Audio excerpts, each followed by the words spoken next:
Mbote mingi na balandi leo to kolobela ko par réseaux sociaux. Est-ce que Congolais dans le monde actuel a vivre kaka na ba réseaux sociaux? Est-ce que Congolais ko tunganda kuna ba réseaux sociaux? Est-ce que Congolais ko sa vie na ba réseaux sociaux? Nde émission lelo sujet nango yangwana. Na introduire émission nango na lobabwe. Na États-Unis actuellement ba biso ki batuni ba jeune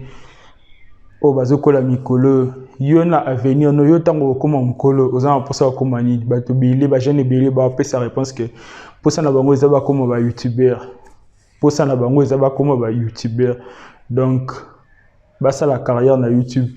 Et puis na Nigeria ezana une jeune fille Linda Ikeje asala ba millions de dollars kaka na ba réseaux sociaux. Les Ghanéens, les célèbres youtubeurs africains ghanéens Wode Maya asala 1 million de abonnés. À sala interview moka loba ke yé na YouTube à sala ka chaque mois pas moins de $5,000. Donc son asali muke na YouTube bon muke sala na YouTube eza $5,000. Et c'est-à-dire que moi musu sala ba 5,500, 6,000, 7,000, 8,000, 9,000, 10,000. Donc na ko répondre à la question oui okoko sala vie na yo na YouTube okoko sala vie na ba réseaux sociaux. Question si ko eza comment est-ce que ko banda chaîne YouTube, comment est-ce que Kobanda question est si comment est-ce que Kobanda chaîne YouTube, comment est-ce que Kobanda les réseaux sociaux. Facebook na YouTube ils ont opéré presque néanmoins quoi puis ça une opportunité à côté ba content c'est-à-dire ba vidéo na ba content musino la publication mususu oyo ba ko foutre la biso mbongo pona yango. Alors na ka YouTube pona ba chaîne YouTube et sengeli ka oza na compte no il y a Gmail, si vous avez un compte Gmail, compte Gmail, vous pouvez tourner au misango chaîne YouTube. Donc, au fond, vous avez un compte na Gmail, puis au misango compte YouTube. Et là, comme vous avez la chaîne YouTube, il faut que vous ayez un sujet particulier ou au salé là. Na Congo, le sujet est populaire, il y a musique, sujet to niche, babenga ngo mingi niche na anglais. Le sujet est populaire, il y a musique, il y a politique. Mais eza kaka limité na owana te ko si ya pe na concept na sika en tout cas YouTube eza limité te ko cha content nyonso et ko sala succès to ko sala baisse ici vi ko sala recherche otala domaine nini obalobela vraiment te ko sa chaîne no olobela kaka fashion ya ba congolais olobela ka ba designer congo ba styliste congolais olobela ka ba styliste congolais na bilamba na bango basala na ba activité na bango ndeni bateka bilamba na bango ko sa chaîne mususu olobela ka biloko kolia ya Congo ba variété biloko kolia otoza na na Congo ko sa chaîne mususu otambola ka na ba école nyonso ya ville o botama nango olakisa ba école nyonso ya ville o botama nango. Donc YouTube ils ont la possibilité ya kosala ba sujet ebele ba niche ebele ko sala ils ont vraiment illimité ba milliers de dizaines de milliers de niches. Ya makam kolobela entrepreneuriat kolobela ba nzela kolobela tourisme eza biloko belé donc limite eza te kolobela santé kolobela médecine traditionnelle kolobela musique traditionnelle à RDC donc mboka lokwa RDC toza makambo belé ya kolobela eza simple ya ko banda chaîne no YouTube ko pona sujet moko oza ko maîtriser très bien pe o bandolobela ngo. Et là, c'est très important tant aux linga okuma youtubeur to banda chaîne YouTube na yo eza ba équipement donc mingi eza caméra na micro deux éléments importants aux anango posa yangwana aux anango posa caméra aux anango posa micro pour banda chaîne YouTube mais ceux qui au moins que au kokano ba complication ya micro ya ba caméra te ba caméra sophistiquée te okoko bandaka na téléphone na na singa na banda na téléphone ti le no ya sela ka téléphone na banda téléphone moko eza équivalent ya Huawei P9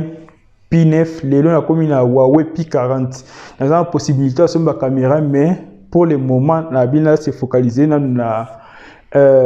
téléphone nga ti na omona ke na komi prêt ti na omona ke na za na temps ebile pour na YouTube nde na osomba caméra et puis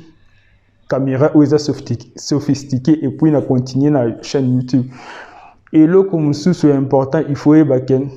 sur ko bandi YouTube on aura ça bon bala monter il faut na oko kisaba pour YouTube andi ma chaîne no et comment monétiser il faut oko kisaba ba critère moko ba critère les amis balé critère à liboso eza il faut ozala na 1000 abonnés na chaîne na so chaîne eza na 1000 abonnés on les a des critères à liboso au kanga deuxième critère eza que il faut chaîne na ezala 4000 heures ya ba vie donc ba vie nyonso o chaîne no ekotala mais ekoka 4000 heures so chaîne no ekokisi 1000 abonnés pe ekokisi 4000 heures ya ba vie nde ekoko appliquer pour la chaîne et comment monétiser chaîne tango comment monétiser le banini la vidéo tango ba vidéo no andole comment la publicité mo le kaka na la chaîne YouTube publicité on ande permettre que YouTube a foutu un bon donc ça simple et ça vraiment quelque chose de pas difficile à commencer donc ce que vous avez phone na yo ce que vous avez ba sujet na yo okoko ba la chaîne YouTube attache juste après que tu la émission okolobe la gospel okolobe la prédication okolobe makambo ndenge na ndenge de donc côté intérêt nous alinde côté okobanda kolobela nde au moins a évolué très bien. Une chose très importante again langue au niveau c'est la chaîne YouTube nous ce que moi dit que aux fluent en français aux fluent en français ce que moi dit que ba français couramment ça la chaîne YouTube na français mais YouTube est limité pe na langue te au sa chaîne YouTube na lingala des millions de Congolais baloba lingala ba yo ko sa chaîne YouTube na Swahili ba Swahili ba ko ba za ebele pe éparpillé na monde ko sa la chaîne YouTube na Chiluba ko sa chaîne YouTube na Kikongo ba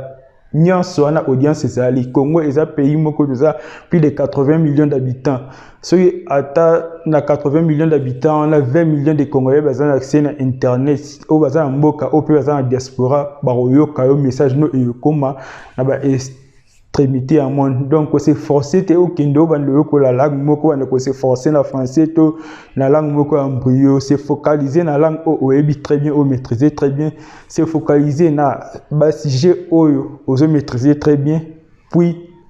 banda meilleure façon à ko meka ezaka ko banda so bandinde o bando corriger ba erreur no à la longue tangu YouTube ndi ma chaîne et comment monétiser nde bongo bando kabola bongo na YouTube na publicité ni sur le kana chaîne na yo YouTube ezo à 45% mbongo oyo mutafuti pour la publicité et 55% ezala yo donc eza processus moko difficile mais pas impossible avec le temps na comme pesa na moko esala ke okoma na niveau ne ba youtubeur mususu ba koma congolais nde ba Israël Mutombo baza ba Christian Bosembe baza eza difficile mais ça impossible et YouTube peut cette possibilité comme un patron na moko imagine toi comme ça la $1000 par mois ba te belé kutu ba kenda ba classe ba kenda kamisala ba koma na niveau na te ba koma na ba $1000 par mois te mais yo avec YouTube sur mi pesi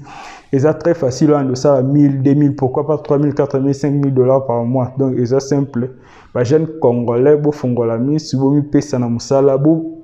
utiliser ba réseaux sociaux pour na intérêt na bino bo vanda te ka bo luka ko tala vidéo ko sanga tina eux même bino sika mote. Merci mingi na balandi so bozana la question sur YouTube bo tinde la bisongo to répondre bino so bozana poser si sujet en particulier sur comment la chaîne YouTube bo tinde la question to ko sala pe émission concernant sujet on prochainement to sala la bino classement 5 chaînes YouTube congolais où ils ont le plus suivi 5 chaînes YouTube congolais où ils ont le plus suivi où ça la